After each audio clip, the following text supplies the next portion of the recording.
not one gray, but dozens.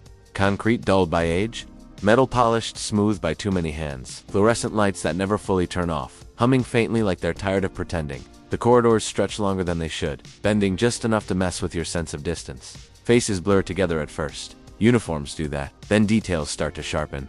A scar at the edge of an eyebrow, fingers that tap twice before every meal, eyes that never stop counting exits, even when there aren't any. The facility watches back, cameras blink red, then green. Windows are placed too high to matter, letting in strips of daylight that feel more insulting than hopeful. You catch glimpses of the outside only in reflections. A patch of sky warped in steel, a shadow of birds passing somewhere far above.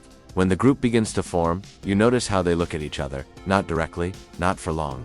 Glances slide, pause, return later, recognition without acknowledgement. The slow visual language of people who know that being seen can be dangerous. By the time escape becomes real, sight fractures, flashing alarms, running silhouettes, doors half open, half imagined. Darkness swallows familiar hallways until the place becomes unrecognizable, even to itself. Boots on concrete, always in pairs. The buzz of lights, the distant clang of gates opening and closing like punctuation marks on the day. Bells that tell you when to wake, when to eat, when to stop being a person and start being compliant again. Voices are muted here. Conversations happen in murmurs, words clipped and swallowed.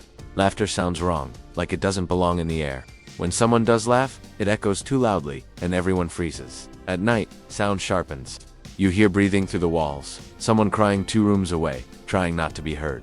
Pipes knock in uneven patterns, which eventually turn into signals. 3 taps means safe, 2 means wait. When planning begins, silence becomes deliberate. The absence of sound feels heavier than noise ever did. Footsteps passing too close. Radios crackling, a held breath that lasts just a second too long. The escape shatters everything. Alarms scream, orders barked and overlapped, feet pounding in chaos instead of routine. And then, suddenly, nothing but wind. Open air. The sound of running without walls to throw it back at you. Metal railings bite into palms. Concrete leaches warmth from skin, no matter how long you stand on it. Even the fabric feels thin and utilitarian, designed to remind you not to get comfortable. Touch becomes rare, precious, accidental brushes that feel electric. Hands passing contraband, fingers grazing for half a second longer than necessary.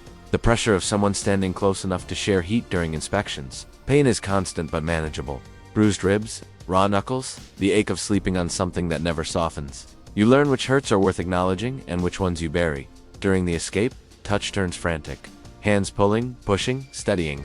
Someone slips, and another grabs them without thinking. The ground outside is uneven, alive beneath bare feet. Dirt, grass, gravel, sensations so intense they almost hurt worse than the cold ever did. When it's over, when bodies collapse into unfamiliar freedom, the earth feels unreal, too textured, too forgiving, disinfectant layered over rust. Sweat soaked into the walls. Food that smells bland before you even see it. The faint metallic temps of fear lingers no matter how clean the floors look. People carry their own scents. Soap is rationed and unsatisfying. Clothing that never fully dries. The comfort of recognizing someone by smell before you see them. Outside smells become myths. Rain, trees, exhaust, smoke from distant fires. They exist only in memory until the night of the escape, when the first breath hits like a shock. The air is damp, alive, heavy with soil and leaves, and things that grow without permission. Some of them gag, some of them laugh. One of them cries without realizing why. Meals are fuel, not pleasure. Everything tastes the same eventually. Salt without richness, sweet without warmth. You eat because you must, not because you want to. Hunger becomes a background hum, a companion. It sharpens focus, makes time stretch, makes small victories feel larger than they should. On the run, mouths go dry. Breath tastes like panic and effort. When someone finally drinks from a stream, the water is cold, shocking, and imperfect. It tastes like survival. Freedom doesn't feel the way they expected. It's quiet, disorienting, too wide. The world doesn't cheer. It doesn't explain itself. It just exists, waiting for them to decide who they are now. Some walk forward without looking back. Some hesitate. One turns around, memorizing the dark shape of the place they left behind, not out of longing, but closure.